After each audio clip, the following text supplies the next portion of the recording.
I think just first of all, just kind of recap from last game. I thought we knew it was going to be a blue collar kind of a game, a hard fought game. And then when you come out and the weather was the way it was, I mean, it was even, you knew it was going to be more of that, a defensive type battle, and it was. A very physical game this past weekend against a team that we knew had a really, really good defense. Had some injuries on the offensive side, and you go in a game like that.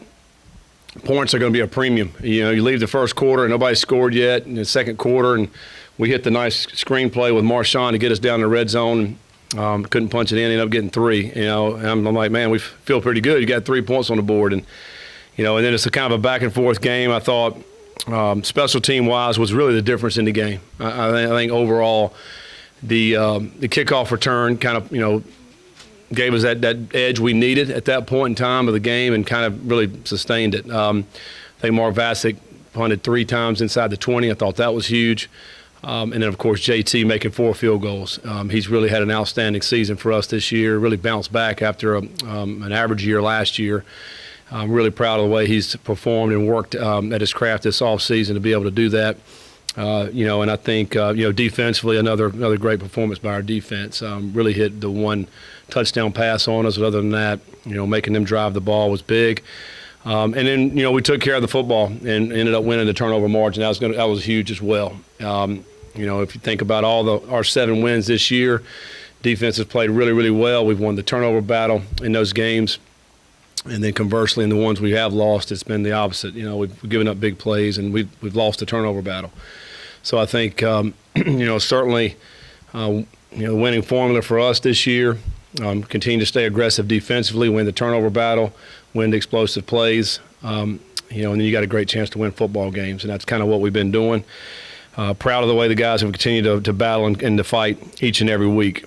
We understand this week's a big game, obviously, for us.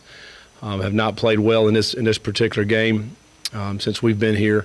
I think for us, it's about going out, great focus again this week. What we've been able to do.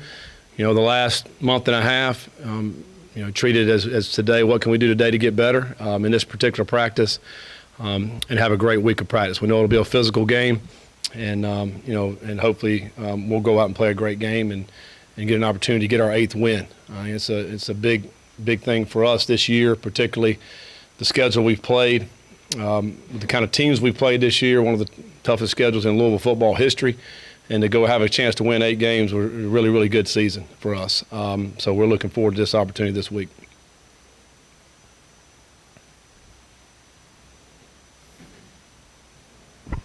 Scott, as you said, you've been pretty rock solid defensively most of the year, and especially in this winning streak. Are you anywhat concerned with the offense? I know last week the win was a problem. You didn't have Malik, and you have Malik. Do you have any idea yet? And is Tyon, how is he? Yeah.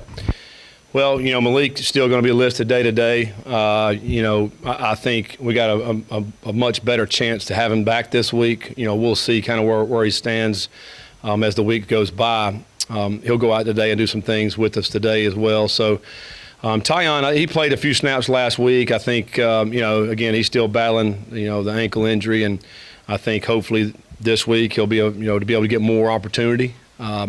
Really proud of the way Maurice Turner and Joel Jordan played. They played outstanding, and certainly going to count on those 2 guys again this week. But I think Tyon should be available to be able to go play. And offensively, we've done a good job of taking care of the football.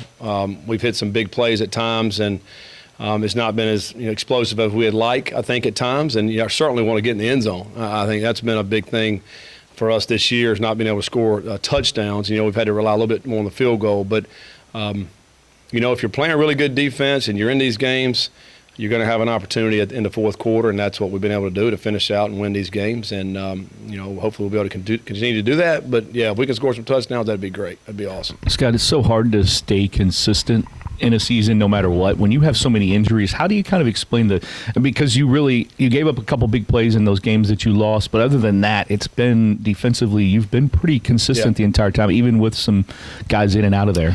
Yeah, I mean, I think defensively, yeah, we've been really good. The negatives in the first, from some of those early losses was just the big plays. I mean, we were, still playing good defense. The what we call havoc defense. Tackles for loss, sacks, turnovers. I mean, really, really good this year. I mean, we're number one in the country in sacks. I mean, we're number two in takeaways. I mean, that's, it's hard to get any better than that. And I think for us. We've played a lot of people. We've rotated some guys in and out of there. I think we've played really, really good team defense. We've talked about that. It's not just one person. I mean, Yasir's had an incredible season.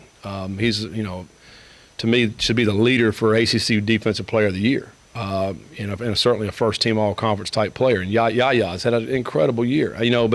But I think more than anything, it's just been the great team defense and been able to put pressure on offenses. Played some tighter coverage, and tackle better, and I think we've done all those things. It's obviously a big challenge this week of a team that, can play big ball and turn and hand the ball off to a big back that can really run and, certainly has talent. The wide receivers are extremely talented this week, can run, they're fast, and we've heard all about the quarterback, top whatever pick, top 10 pick and so we know what we're facing, so it'll be a big challenge for our defense. We got to continue to do the things we're doing to get to this point. Scott, you alluded to earlier how Louisville hasn't played particularly well in this game. And there's been a lot of guys, some veteran guys that remember the last few outcomes. Mm-hmm. I guess how motivated do you feel they are to prove that, you said the gap has been closed and a much better team? Yeah, I mean, I think, what we've done in the past is not going to affect anything this season. They got a new team, we got a new team. And I think for us, the guys that have played in the past, I mean, certainly not going to forget that, And I mean, but I think we got to go. It's more about us, in my opinion. We got to go out and have a great practice. We got to prepare well. We got to focus. We got, all those things that we've done, to win games, we got to continue to do. And then hopefully go out and play a great game. I mean, I think, but it all starts with your preparation this week, and that's why we got to have a great week of practice. Scott, follow up on Malik. Has he been able to do anything, and do you expect him to practice this week? Or? Yeah, I expect him today to do some things. I don't think he'll be, he won't do everything today. He's going to be out there in uniform. He's going to be practicing, but it's not going to be that, where you're getting like normal reps, But he'll be out there. And then I hope, here's the thing we were hoping is, tomorrow a lot more, Thursday a lot more, Friday a lot more, and then by Saturday ready to go. I mean, that's the plan. We'll see how it goes. I think that remains to be seen, but I feel good about it. I think, I feel pretty optimistic that he'll be able to go.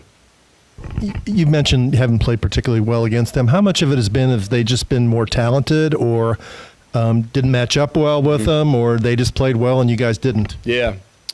It's a great question. I think a little both, probably. Last year, going back and look at it, particularly on defense, we didn't really slow them down much at all. And, loose coverages, the Q runs really hurt. Nothing went right. I mean, it was just one of those days, nothing went right. And, even early in the game, it's 14-7, we're driving.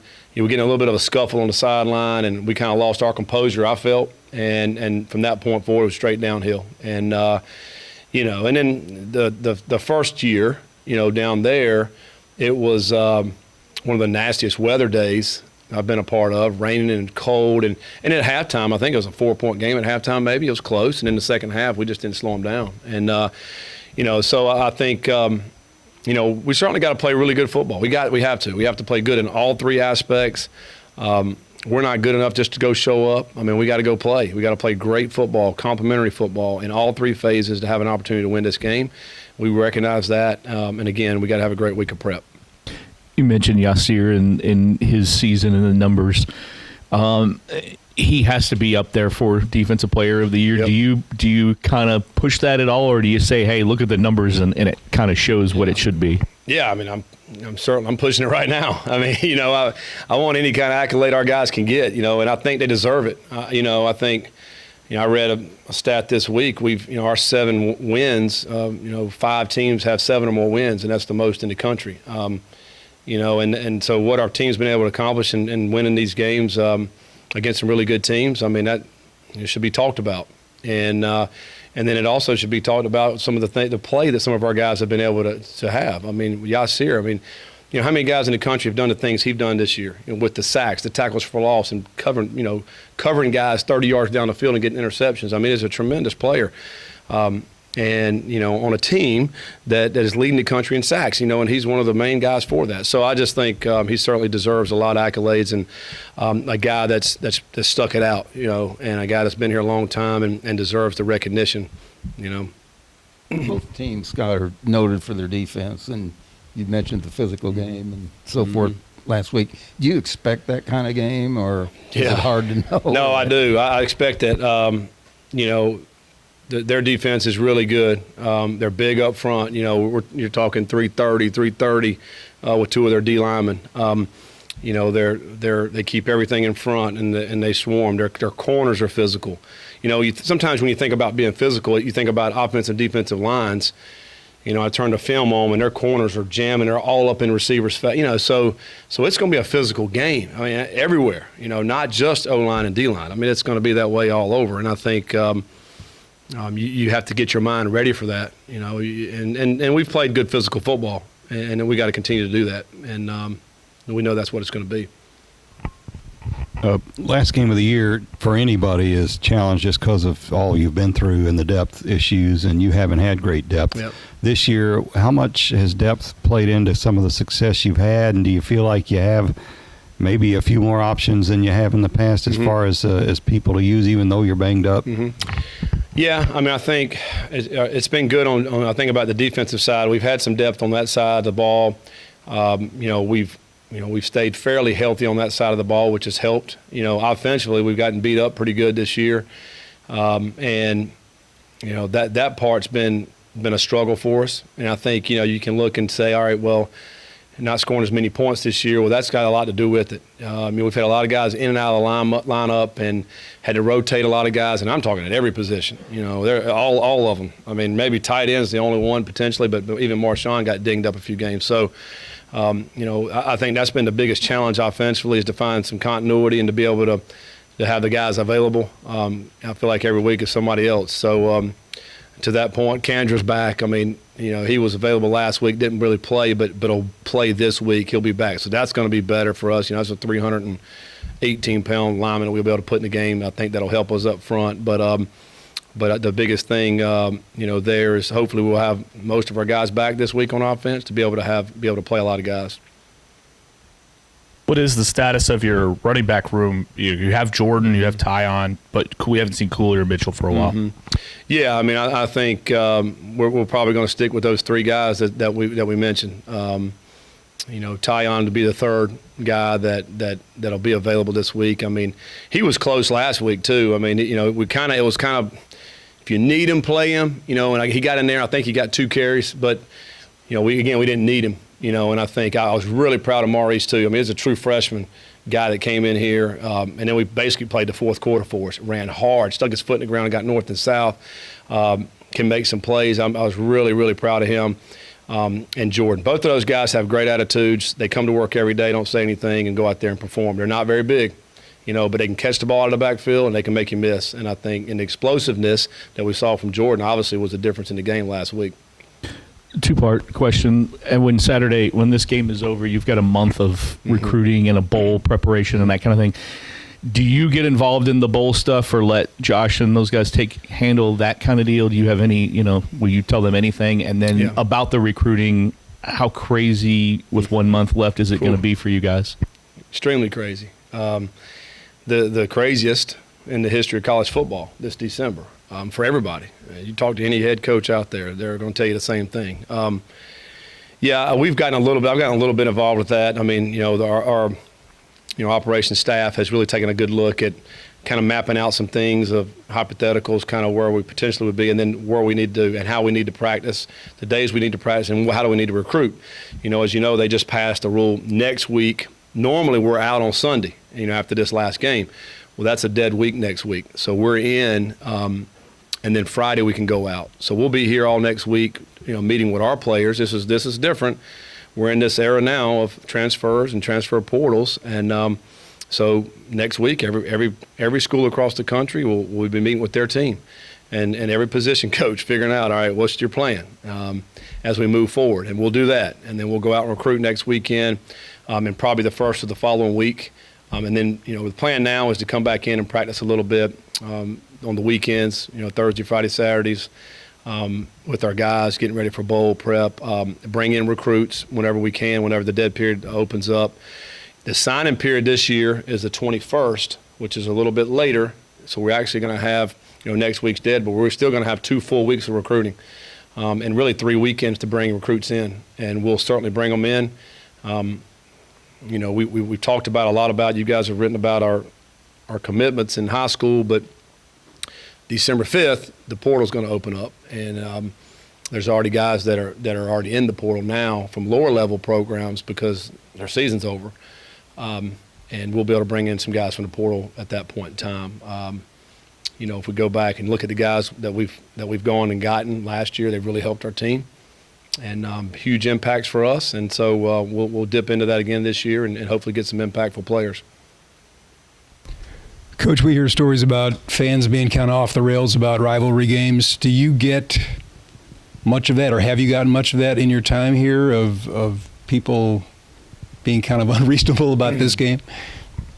I mean, they're fans, and they're going to be fanatics about this, particularly this game. It's a rivalry game, and it doesn't matter about records. We're both undefeated or hadn't won a game. I mean, your fan base wants to win this one for bragging rights. Yeah, I mean, we hear about it, and we throughout the whole year, no matter where we go or whatever. If there's some fan from either side, a lot of times will make a comment about it, but. It obviously is a huge game and one that we want to try to go get so we can get, we don't have to hear some of that stuff in the off season.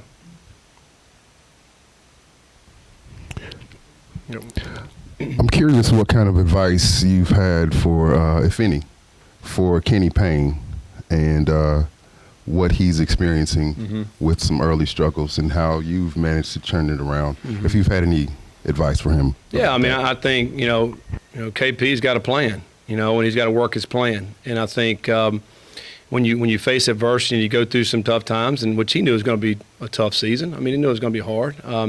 You don't necessarily go into it. You don't know what it's going to be, but it's going to be pretty tough. So sticking to the plan and continue to work, even when sometimes it doesn't look good. And I've been in that situation exactly like he's been in right now, and it's not fun. I can tell you that. But I think just knowing that it'll work, and you continue to believe in it, you're going to have a ton of naysayers. You're going to have a ton of people saying, "What are we doing?" But just keep battling and keep sticking to the plan, and then eventually it'll come around.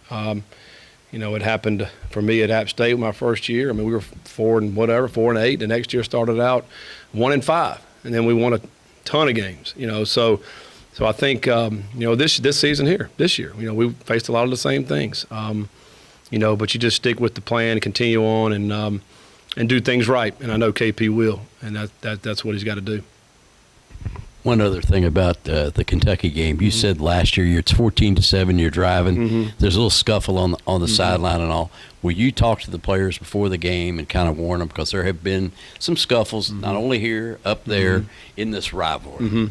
Yeah, we'll certainly address it. I think anytime you get over emotional in a situation like this, it takes away from the play. So we have to worry about us. We have to worry about our guys and playing the ones beside you. That's who we're playing for, and focus on your job and not anything else. Let's let the fans and everybody else do all that stuff. Let's focus on what we have to do, which is our job each and every play. That one play focus. So yeah, we're talking about that this week, and but I know guys are going to be emotional, but we have to channel in the right direction and not get. I thought we got sideways on that one last year, and it kind of got us out of our game. All right. Thanks, guys.